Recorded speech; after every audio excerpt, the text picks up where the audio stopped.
بسم اللہ الرحمن الرحیم۔ پاک پروردگار کے بابرکت نام سے شروع کرتا ہوں جو شہرک سے بھی زیادہ قریب ہے۔ کسی کی پہچان علم سے نہیں ہوتی بلکہ ادب سے ہوتی ہے، کیونکہ علم تو ابلیس کے پاس بھی بہت تھا لیکن وہ ادب سے محروم تھا۔ مالک دو جہاں آپ پر اور آپ کے گھرانے پر اپنی خاص رحمت و برکت نازل فرمائے اور تمام ناگہانی آفات، بیماریوں، نقصانات اور رنج و فکر سے محفوظ رکھے، آمین۔ حضرت ابو ذر غفاری رضی اللہ تعالی عنہ فرماتے ہیں، میں مسجد میں داخل ہوا تو حضور نبی کریم صلی اللہ علیہ وآلہ وسلم تشریف فرما تھے۔ میں آپ کے قریب آ کر بیٹھ گیا تو حضور نے ارشاد فرمایا، اے ابو ذر، 2 رکعت تحیۃ المسجد ادا کرو۔ میں وہاں سے اٹھا، نماز ادا کی اور پھر حضور نبی کریم صلی اللہ علیہ وآلہ وسلم کی خدمت میں حاضر ہو کر بیٹھ گیا اور عرض کرنے لگا، یا رسول اللہ صلی اللہ علیہ وآلہ وسلم، آپ نے مجھے نماز پڑھنے کا حکم دیا، ارشاد فرمائیے کہ نماز کیا ہے؟ آپ نے فرمایا، نماز کم ہو یا پھر زیادہ، اس میں خیر ہی خیر ہے۔ میں نے عرض کی، افضل ترین عمل کون سا ہے؟ فرمایا، اللہ پر ایمان لانا اور اس کی راہ میں جہاد کرنا۔ میں نے عرض کیا، ایمان میں کامل کون ہے؟ ارشاد فرمایا، سب سے اچھے اخلاق والا۔ میں نے عرض کیا، اسلام میں کامل کون ہے؟ ارشاد فرمایا، جس کی زبان اور ہاتھ سے دوسرے لوگ محفوظ رہیں۔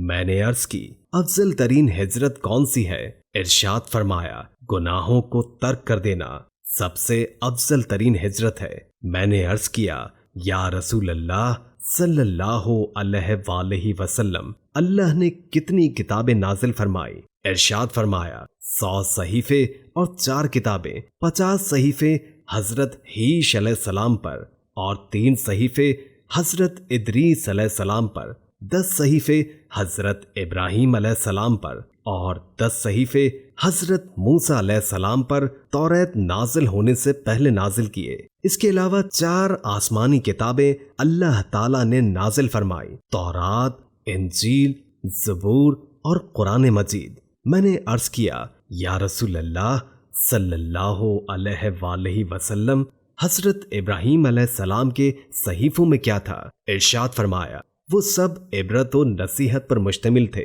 اس میں تھا کہ دنیا کے دھوکے میں مبتلا بادشاہ، ہم نے تمہیں دنیا اکٹھی کرنے نہیں بھیجا بلکہ تمہیں مظلوم کی حاجت روائی کے لیے بھیجا ہے، کیونکہ میں مظلوم کی دعا رد نہیں کرتا اگرچہ وہ کافر ہو۔ اور اس میں یہ بھی تھا کہ عقل مند کو چاہیے کہ جب تک اس کی عقل مغلوب نہ ہو اپنے وقت کو اس طرح تقسیم کرے کہ ایک گھڑی اپنے پروردگار سے مناجات کرے اور ایک گھڑی میں اپنا محاسبہ کرے، ایک گھڑی میں اللہ کی مخلوق پر غور و فکر کرے اور ایک گھڑی کھانے پینے کے لیے چھوڑ رکھے۔ عقل مند صرف 3 چیزوں کے لیے سفر کرتا ہے، آخرت بنانے کے لیے، روزی کمانے کے لیے یا حلال چیزوں سے فائدہ اٹھانے کے لیے۔ میں نے عرض کیا، یا رسول اللہ صلی اللہ علیہ وآلہ وسلم، حضرت موسیٰ علیہ السلام کے صحیفوں میں کیا تھا؟ ارشاد فرمایا، ان تمام میں عبرت کا بیان تھا۔ تعجب ہے اس پر جو موت پر یقین رکھتا ہے پھر بھی خوش ہوتا ہے، تعجب ہے اس پر جو تقدیر پر ایمان لاتا ہے پھر بھی رزق کی تلاش میں مارا پھرتا ہے، تعجب ہے اس پر جو دنیا کی حقیقت سے آگاہ ہے پھر بھی اسے قبول کر کے مطمئن ہو جاتا ہے، اور تعجب ہے اس پر جس کو یقین ہے کہ کل اسے حساب دینا ہے پھر بھی نیک اعمال نہیں کرتا۔ میں نے عرض کیا، افضل نماز کون سی ہے؟ آپ نے فرمایا، جس میں قیام طویل ہو۔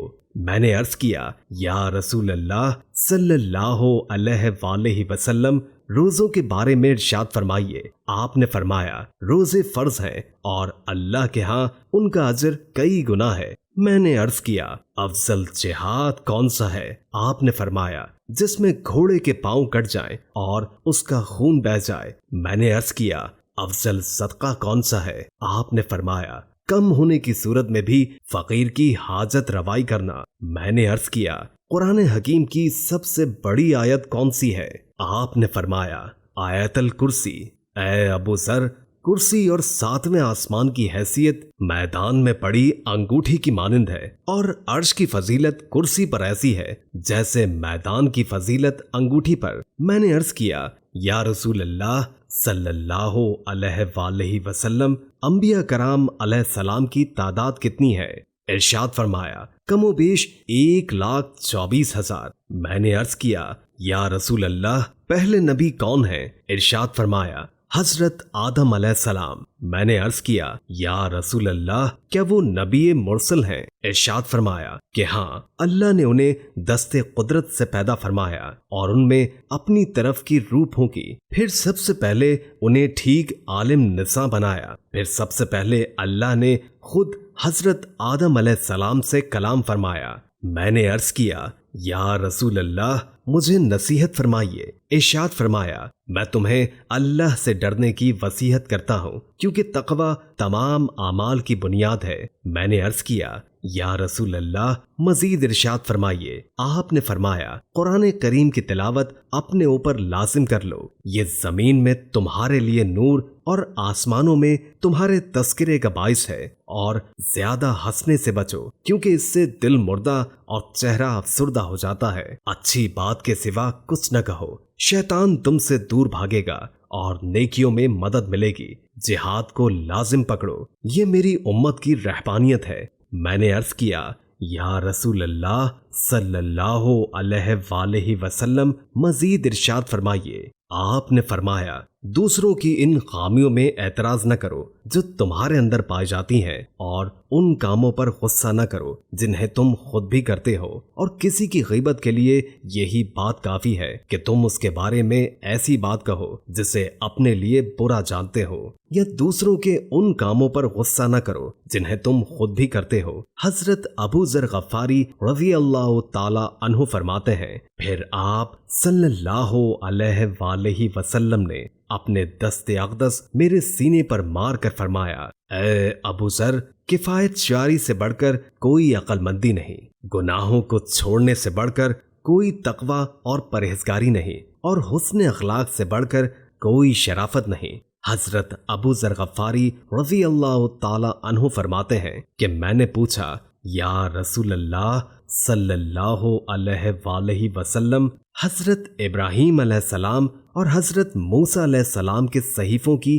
کوئی ایسی بات ارشاد فرمائیے جو اللہ نے آپ پر بھی نازل فرمائی۔ آپ نے فرمایا اے ابو ذر پڑھو، بے شک مراد کو پہنچا جو ستھرا ہوا اور اپنے رب کا نام لے کر نماز پڑھی، بلکہ تم جتنی دنیا کو ترجیح دیتے ہو اور آخرت بہتر اور باقی رہنے والی ہے، بے شک یہ اگلے صحیفوں میں ہے، ابراہیم اور موسیٰ کے صحیفوں میں ہے۔